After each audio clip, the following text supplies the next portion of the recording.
যতক্ষণ না তদন্তের ভার সিবিআই নেয় ততক্ষণ মমতার আলালের ঘরের দুলালরা ধরা পড়বে না।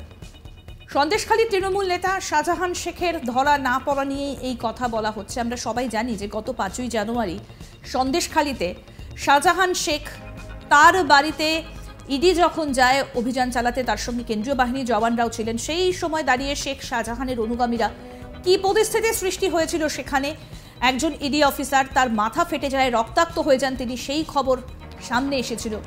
এবার যে তথ্য সামনে আসছে, যতক্ষণ না তদন্তের ভার সিবিআই নেয় ততক্ষণ মমতার আলালের ঘরে দুলালরা ধরা পড়বে না। সন্দেশখালীর তৃণমূল নেতা শাহজাহান শেখের ধরা না পড়া নিয়ে মঙ্গলবার 16 জানুয়ারি এই মন্তব্য করলেন রাজ্যের বিরোধী দলনেতা শুভেন্দু অধিকারী। উল্লেখ্য 5ই জানুয়ারি শুক্রবার সন্দেশখালীর সরবেরিয়ায় তৃণমূল নেতা শাহজাহান শেখের খোঁজে গিয়ে আক্রান্ত হন কেন্দ্রীয় তদন্তকারী সংস্থা ইডির অফিসাররা। আর সেই ঘটনায় 7 জন গ্রেফতার হলেও এখনো অধরা শাহজাহান শেখ। যেটা বলছিলাম আর কি, যে বিরোধী দলনেতা শুভেন্দু অধিকারী তিনি এই বিষয়টা নিয়ে আক্রমণের সুর চড়িয়েছেন। তিনি বলছেন আদরের আলালের দুলাল শাহজাহান ধরা পড়বে না, পুলিশের আশ্রয়ে সরবেরিয়া থেকে ধামাখালির মধ্যে ভেরির মধ্যে লুকিয়ে রাখা হয়েছে। শুনুন কি বলছেন বিরোধী দলনেতা শুভেন্দু অধিকারী। মমতার আদরের আলালের দুলাল শাহজাহান ধরা পড়বে না, পুলিশের আশ্রয়ে সন্দেশখালীতে সরবেরিয়া থেকে ধামাখালির মধ্যে ভেরির মধ্যে তাকে রাখা হয়েছে, পুলিশ প্রোটেকশনে তাকে রাখা হয়েছে। এই মামলা যদি কলকাতা হাইকোর্ট সিবিআইকে ট্রান্সফার না করে বা এনআইএকে ট্রান্সফার না করে, শাহজাহান অধরাই থেকে যাবে, ধরা পড়বে না। সেন্ট্রাল এজেন্সিকে দিয়ে দিক, সেন্ট্রাল এজেন্সি জানে কি করে চুলের মুঠি ধরে তুলে আনতে হয়, এটা সেন্ট্রাল এজেন্সি ভালো জানে। জল্পনা ছড়িয়েছিল তৃণমূল নেতা তথা প্রাক্তন মন্ত্রী পরেশ অধিকারী নাকি বিজেপিতে যোগ দিচ্ছেন। এই বিষয়ে শুভেন্দু জানান ফেক সংবাদ, ভারতীয় জনতা পার্টি এগুলো নিয়ে ভাবছে না। যারা দুর্নীতিবাজ বা খুব সমাজের বা যারা যুব সমাজের খাবার কেড়ে নিচ্ছে তাদের দল নেবে না। অন্যান্য রাজনৈতিক দল থেকে কি বিজেপিতে যোগদান করার জন্য যোগাযোগ করা হচ্ছে? সাংবাদিকরা প্রশ্ন করলে শুভেন্দুবাবু বলেন আমার সঙ্গে কেউ যোগাযোগ করছে না, আমি জনগণের সঙ্গে কাজ করি, আমার সঙ্গে জনগণের সম্পর্ক, নেতাদের সঙ্গে নয়। শুনুন এই বিষয়ে কি বললেন বিরোধী দলনেতা শুভেন্দু অধিকারী। চোর ডাকাতদের কোনো স্থান নেই, এগুলো কিছু কাগজের কল্পনার বহিঃপ্রকাশ। ভারতীয় জনতা পার্টি এগুলো নিয়ে ভাবছে না।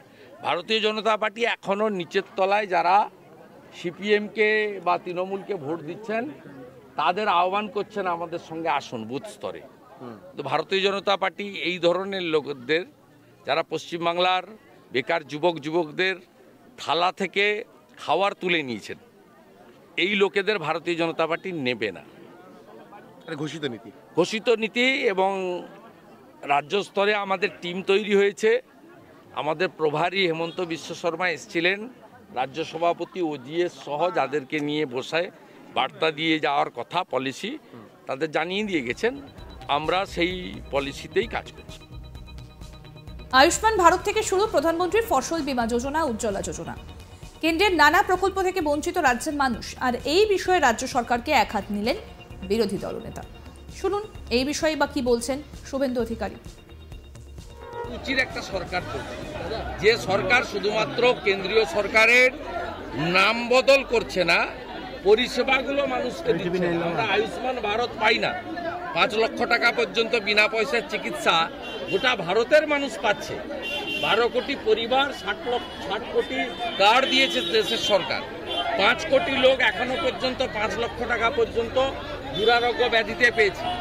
এই যে খরা, বন্যা, ঝড়, ঘূর্ণিঝড় ইত্যাদিতে প্রধানমন্ত্রী ফসল বীমা যোজনা থেকে বাংলা বঞ্চিত। আবার 75 লক্ষ যে উজালা নতুন কানেকশন প্রধানমন্ত্রী দিয়েছেন, একমাত্র রাজ্য পশ্চিমবঙ্গে চালু নেই। এখানে ডিএমদের একটা কমিটি আছে, সেই কমিটিকে অ্যাপ্রুভ করতে হয়। ডিএমরা আমাদেরকে মুখে বলেছে, 5 জন ডিএম আমাকে বলেছে ফার্স্ট টাইমে ফোন করে, যে চিফ সেক্রেটারি বলে দিয়েছে মুখ্যমন্ত্রীর নির্দেশ পশ্চিমবঙ্গে উজালার কানেকশন দিতে না। আরে এটা করছেন কেন? তৃণমূলের লোকরাও তো পায়।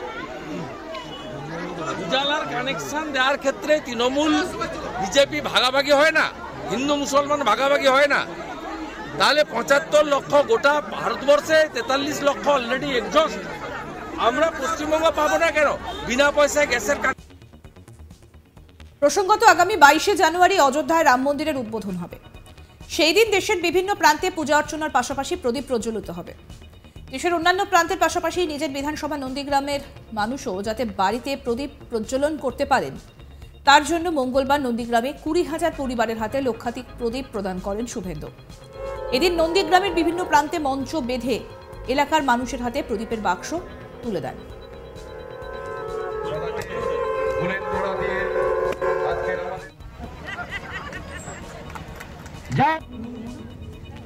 আপনাদের হাতে প্রদীপ তুলে দিচ্ছেন সম্মানীয় শুভেন্দু অধিকারী মহাশয়। এই প্রদীপ বাড়িতে প্রজ্বলনের জন্য যতক্ষণ না তদন্তের ভার সিবিআই নেয়, ততক্ষণ মমতার আলালের ঘরে দুলালরা ধরা পড়বে না। সন্দেশখালীর তৃণমূল নেতা শাহজাহান শেখের ধরা না পড়া নিয়ে মঙ্গলবার 16 জানুয়ারি এই মন্তব্যই করলেন রাজ্যের বিরোধী দলনেতা শুভেন্দু অধিকারী। শুনুন কি বললেন তিনি।